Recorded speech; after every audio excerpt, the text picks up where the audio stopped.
รู้แล้วยังทึ่งกำจัดปัญหาผมงอกผมร่วงด้วยกระเทียมสมุนไพรไทยโบราณที่ได้ผลจริงเกินห้ามใจนายโอริแชร์ออนพรีเซนต์สวัสดีครับถ้าหากพูดถึงกระเทียมแล้วก็กระเทียมนั้นเป็นเครื่องเทศสมุนไพรที่มีกลิ่นฉุนมากครับ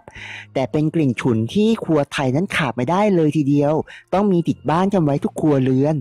แต่ว่าในสมัยก่อนกระเทียมไม่ใช่เพียงแค่วัตถุดิบภายในครัวเท่านั้นกระเทียมถือได้ว่าเป็นสมุนไพรชั้นยอดสำหรับผู้ที่มีปัญหาผมงอกผมร่วงหรือปัญหาผมแตกปลายปัญหาผมแร่ต่างๆมากมายสารพัดก็สามารถกำจัดได้แม้กระทั่งปัญหาเชื้อราบนหนังศีรษะก็สามารถพึ่งพาสรรพคุณของกระเทียมได้แต่ในครั้งนี้เราจะมาแนะนำวิธีการกำจัดปัญหา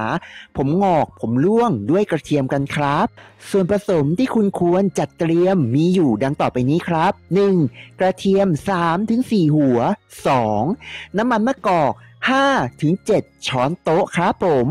วิธีการทำมีดังต่อไปนี้ครับเพียงคุณนำกระเทียมมาปอกเปลือกแล้วนำมาทุบตำบดป่นให้ละเอียดแล้วก็ใส่น้ำมันมะกอกลงไปปิดฝาให้แน่นครับแล้วใส่ตู้เย็นเอาไว้หรือพื้นที่ที่มีความเย็นทิ้งเอาไว้ประมาณ2วันครับหลังจากนั้นเมื่อครบ2วันแล้วนำมาหมักผมหรือหนังศีรษะของคุณนั้นประมาณ30-45 นาทีแล้วล้างออกทำความสะอาดให้เรียบร้อยนะครับสระด้วยแชมพูเลยก็ได้ให้สะอาดจริงๆคุณทำแบบนี้สัปดาห์ละ2 ครั้งเป็นเวลา2 เดือนครับผมของคุณจะกลับมาแข็งแรงปัญหาผมหลุดร่วงก็จะลดลงไปครับและผมที่เคยดำก็จะดำขับยากยิ่งขึ้นปัญหาผมงอกก็จะหมดไปวิธีการเหล่านี้เป็นวิธีทางสมุนไพรโบราณที่ได้ผลแบบ 100% ครับมีการทดลองมาอย่างมากมายจากสมัยก่อนจนถึงปัจจุบันและก็ได้ผลเช่นเดียวกันทุกครั้งไปครับถ้าคุณชื่นชอบอย่างไรสำหรับวิดีโอคลิปนี้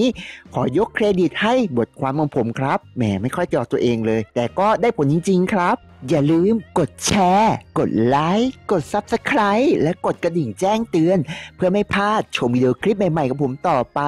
แล้วก็อย่าลืมคอมเมนต์นะครับเพราะผมอยากได้คำติชมเพื่อมาปรับปรุงตัวเองว่าเป็นอย่างไรดีหรือจะทำอย่างไรเพิ่มเติมหรือจะทำอย่างไรให้ทุกคนนั้น